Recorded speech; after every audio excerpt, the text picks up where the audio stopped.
Hello everyone. Today, I want to share a personal story about how my stepmother falsely accused me of assault to prevent me from inheriting my father's estate when I turned 21. It's a story of betrayal, but also of redemption. My biological parents split when I was just 9 years old. Despite the divorce, they maintained equal custody of me, which meant weekdays with my mom, who lived near my school, and weekends with my dad. Both of them were always kind and loving, and though their marriage ended, their care for me never did. When I was 11, my dad introduced me to Gina, who would become my stepmother. Initially, she seemed kind, and seeing my dad happy made me hopeful for a new family dynamic. Gina had twin daughters, Emma and Emily, who were 14 at the time and had grown up under her care due to their absent father. They were quite different from me, immature and prone to public tantrums when they didn't get their way. As an introvert, I often observed rather than joined in. After a year of dating, my dad and Gina married, even attended by my mom, an encouraging sign, or so I thought. However, not long after, Gina confided in me one morning that she didn't actually like me and that our interactions should be kept up for appearances when my dad was around. It was a shock, but I tried to keep the peace for my dad's sake. Things took a turn when, as I approached my 21st birthday, Gina accused me of assault. This false accusation was aimed at discrediting me from inheriting my dad's estate. Shockingly, my dad believed her and decided to cut me off. For 7 long years, I was estranged from my father, grappling with the betrayal of trust. Then, something remarkable happened. 7 years later, my dad discovered the truth. He learned that Gina's accusation was entirely fabricated, a manipulation to control my inheritance. The truth came out, and our relationship began to mend. This experience taught me about resilience, forgiveness, and the complexities of family dynamics. It's a reminder that even in the face of betrayal, there can be healing and reconciliation. Thank you for listening to my story. She told me that whenever my dad wasn't around, I should stay out of her way because she couldn't stand seeing my face, which reminded her of my mom. Those words shattered my tiny heart. I had genuinely liked her and believed our relationship would be okay, but her cruelty blindsided me. The twins overheard her and later teased me, taunting that I didn't have a dad and that my dad loved them more than me. I remember crying and telling my mom about this. She immediately called my dad, giving him an earful. My dad assured her that there was no way his wife would say such things to me, suggesting I might have misunderstood. The next weekend, when I saw my dad again, my stepmother seemed furious. She didn't speak in front of my dad, but once he left, she angrily warned me not to tell my mom anything about her. She threatened to divorce my dad and leave him penniless, leaving him on the streets if I dared speak up. I was only 12 years old, terrified for my dad's well-being, so I nodded in agreement. From that day on, Gina made it her mission to make my life miserable in every possible way. As a child, I felt helpless and thought I had to endure it silently. Whenever we were alone, she would hurl hurtful comments at me, attacking my appearance and demeaning me. I prayed she would stop, but it only seemed to fuel her cruel intentions. I hoped my dad would notice, but he never did. In fact, he thought Gina and I had a good relationship. He'd often insist I join them for shopping or meals out, where Gina would use my dad's card to pay but restrict me to only soup or dessert, denying me a main course. I'd sit miserably as they enjoyed their meals, quietly crying. Returning home, she'd enforce bedtime hungry, leaving me to cry myself to sleep. I was at my wit's end, scared, angry, and frustrated with both my stepmom and my dad. Weekends with my dad became dreaded. Friday evenings, I'd feign stomach aches to avoid visiting, seeking refuge with my mom. They noticed, and my dad would express sadness at missing me. Mom encouraged me to speak up, but I remained silent, fearing Gina's threats. When I turned 14, my dad planned a family trip to Greece. Initially reluctant, Mom convinced me it was a chance to explore. Reluctantly, I joined. Gina, as usual, put on a sweet facade in front of my dad, hugging me, asking about school. Yet, she'd subtly insult me in a sugary tone, a new form of cruelty. She wouldn't openly display her meanness. For instance, when I shared my interest in basketball, she'd joke about how I needed to be taller to play, despite my height being above average for my age. She'd suggest I focus more on academics if I wanted a successful future. The twins would join in, mocking me as meathead, despite my better grades. My dad noticed but chose to ignore it. When I expressed how hurtful her remarks were, he'd dismiss it as teasing, telling me to lighten up. Gina would nod knowingly, telling him I lacked a sense of humor and needed to relax. This pattern persisted during our vacation. One day, fed up with their constant taunting about my weight while I tried to enjoy the pool, I lashed out. I told the twins straight to their faces about their double chins, embarrassing them. Then, turning to Gina, I pointed out that her shrug did little to hide her protruding stomach, likening her to a penguin. Gina flushed red with embarrassment and stormed off to their hotel room. The twins accused me of being sexist and berated me for my words. Later, my dad confronted me, clearly angry. He demanded if I had really spoken to my stepmother and stepsisters that way. I nodded, and he scolded me, expressing disappointment in my behavior and emphasizing that he had raised me better. During the argument, I pointed out that they constantly criticized my weight, appearance, and height. Despite this, my dad insisted I apologize to Gina, who had reportedly locked herself in the bathroom, crying over my words. She and the twins made a dramatic show of accepting my apology when we returned home. I confided everything to my mom again, prompting her to confront my dad. Initially defensive, my dad tried to blame me, but my mom's threat to involve CPS if Gina ever commented on my appearance again made him reconsider. After that, Gina never said another word to me, though she and the twins would blatantly ignore me when my dad wasn't around. Honestly, I didn't mind the silence. When I was 16 and my mom was away for a few days, I stayed with my dad and Gina. Gina had been complaining to my dad about cooking for one more person. On my last night there, I took charge and cooked dinner, something my mom had taught me from a young age to be independent. When Gina heard I was cooking, she decided to invite her friends over. I prepared the meal, set the table, and served everyone. They enjoyed the food and praised me afterward. My dad offered to clean up, so I headed to my room. While there, I overheard Gina and her friends loudly praising my dad and their fortunate circumstances. When they mentioned my cooking, Gina abruptly launched into a tirade. She complained loudly to her friends about how annoying I was and expressed how she couldn't stand being around me. She eagerly anticipated my 18th birthday so that she wouldn't have to see me every weekend anymore. When one of her friends commented on how nice I seemed, Gina admitted that she had expected me to fail and had hoped I would mess up cooking dinner, giving her a reason to blame me. This revelation shocked me deeply. Despite my efforts to be polite, knowing she disliked me, she had already made up her mind against me and refused to change it. As time went on, her animosity only grew. Even during college, when I visited my dad at his insistence, Gina would blatantly ignore me. She'd planned family activities exclusively with Dad and the twins, ensuring they weren't around much while I was left alone at home.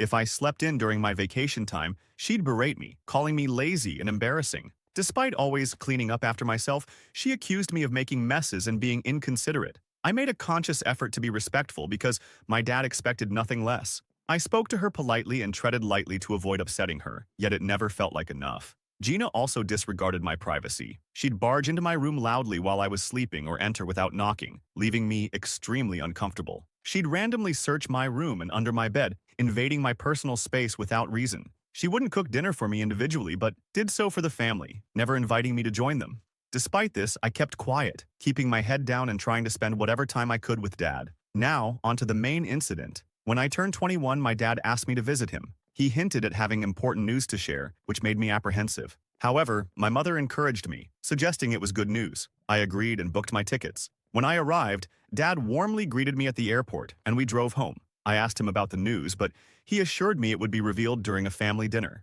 I noticed the twins were also home, though it had been a while since I'd seen them. Emma and Emily ignored me, and I did the same. That evening, during dinner, Dad began expressing pride in his 3 children. He spoke warmly about his loving family and hinted at exciting news. The atmosphere was positive, and I felt a sense of anticipation. Dad shared how losing a friend to a heart attack had made him reflect on his blessings. He had consulted a lawyer and drafted a will. When he mentioned the will, Gina and the twins perked up with excitement. My dad carefully considered his decision and announced that he would leave the house to Gina, his wife. Gina beamed with pride and kissed him on the cheek. It was a 5-bedroom house, and if Gina chose to sell it, she stood to gain a considerable sum. Dad then turned to me and revealed that he intended to leave me his entire retirement account and his cherished vintage car. This car held sentimental value for both of us, as he often shared stories of his youth and adventures associated with it. As I processed this information, I understood that the car was his way of expressing his love for me. Gina's expression shifted from pride to discontent. She exchanged glances with the twins, who mirrored her displeasure. It was clear they resented the idea of me inheriting a substantial amount of money and the cherished vintage car. Oblivious to the tension, Dad continued, explaining that he planned to leave the twins the joint bank account he shared with Gina. Since Gina was a homemaker, the money in the account was his alone, and he wanted it equally divided between them. He assured them they would have money and a home to live in without worry if anything happened to him. I accepted this arrangement as fair, and it seemed reasonable to everyone. However, the twins immediately voiced their disappointment, expecting more from the inheritance. They suggested Dad should also leave them his retirement account, arguing that I didn't need it. When Dad asked why they thought so, Gina interjected, suggesting that as a guy, I should find my own way. Gina argued that I didn't deserve such a large inheritance, insisting that as women, she and the twins needed more financial stability. Dad reminded her that he had already set up college funds for her children, and they would inherit the house and joint bank account, ensuring their financial security. Despite this, Gina persisted in her objections, but Dad stood firm, his decision made. I sat quietly, listening to their argument unfold.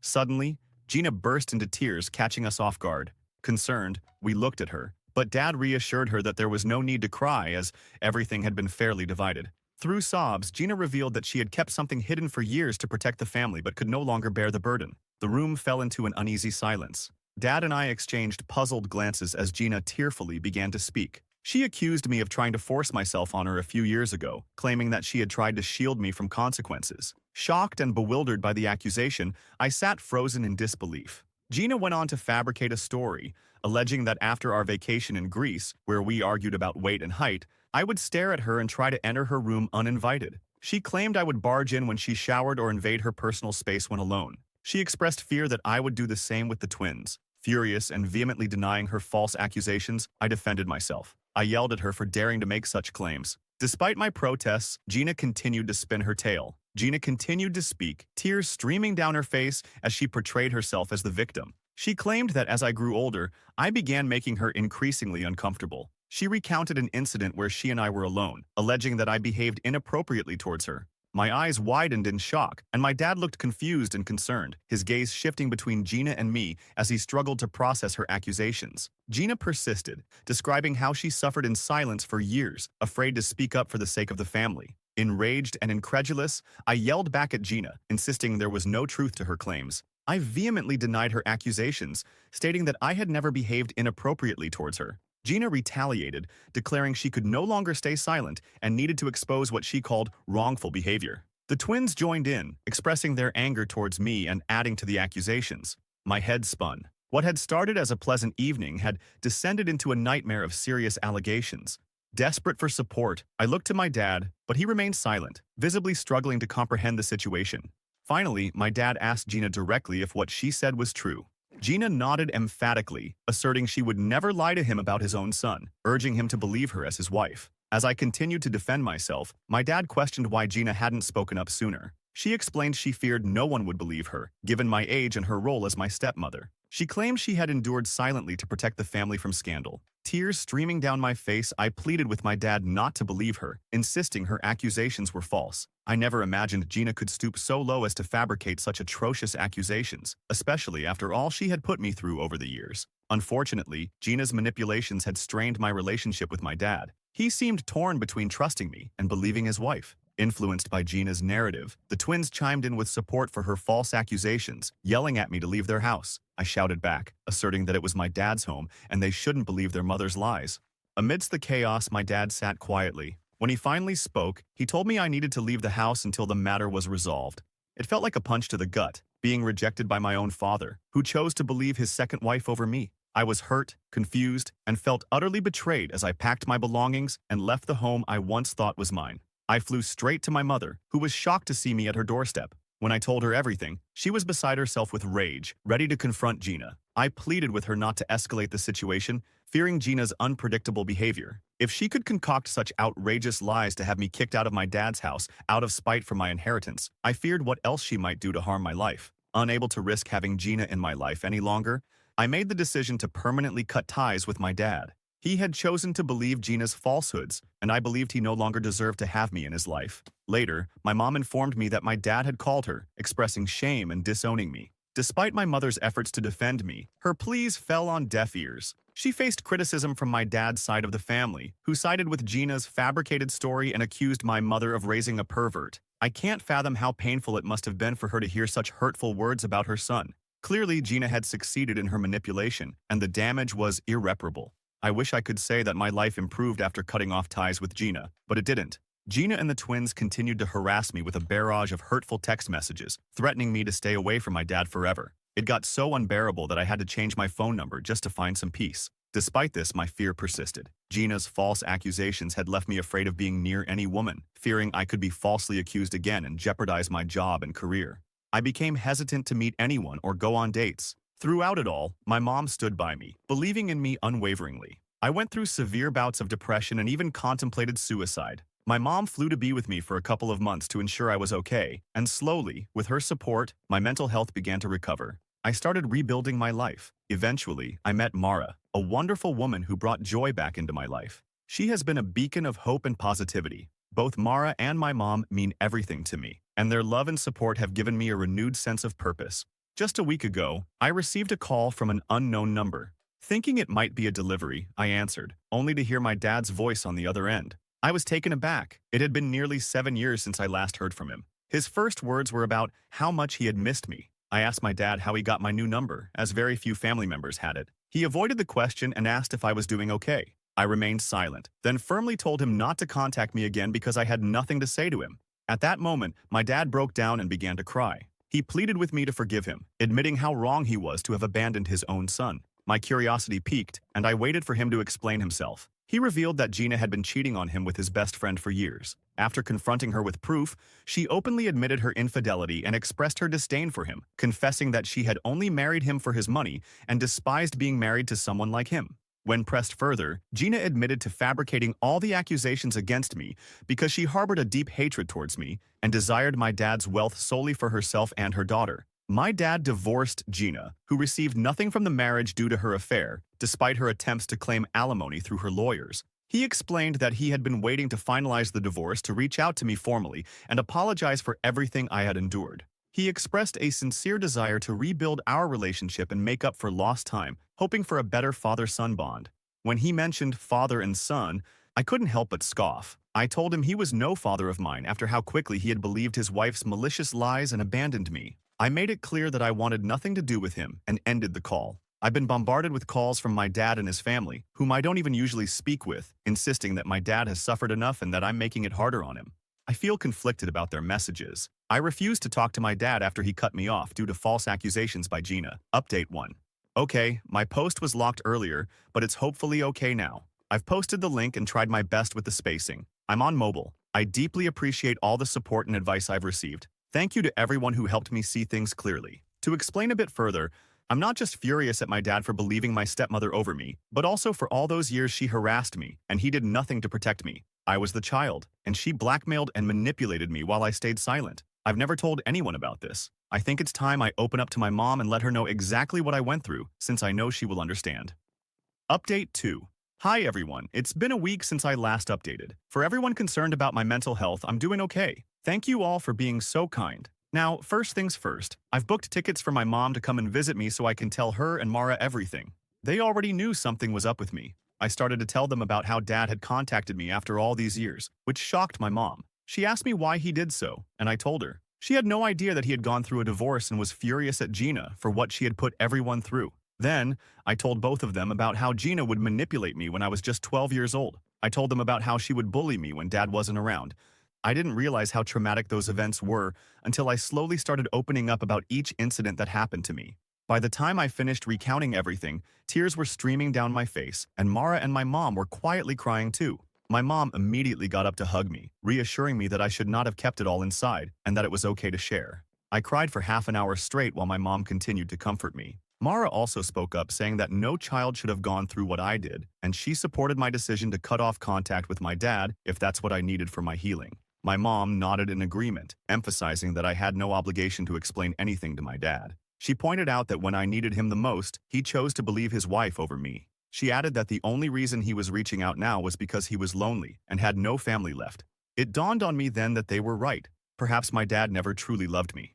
If he had known and loved me, he would never have believed such terrible accusations about me. Since that conversation, my mind has been made up. After years of carrying this burden, I feel so much lighter having said everything about my past with Gina out loud to my mom and Mara. I've blocked my dad and will continue to block any family member who tries to interfere in my life. I owe no explanations to those who chose to abandon me. Update 3. Wow, I wrote this post 6 months ago, and I can't believe how much my life has changed since then. I want to start by sharing something happy. I proposed to Mara, and she said yes. My mom is thrilled for us, and we're thinking. We've been discussing moving closer to Mara because the schools are better there, and both of us can work remotely, which aligns well with our plans for the future. I've also begun therapy, following advice from people on Reddit, and it's helping me feel better step by step. I'm trying to focus on the positives in my life, like Mara and my mom. They've been incredibly supportive, and I'm grateful for their unwavering support. The past has been challenging, but I'm looking forward to a brighter future, free from all the lies and drama.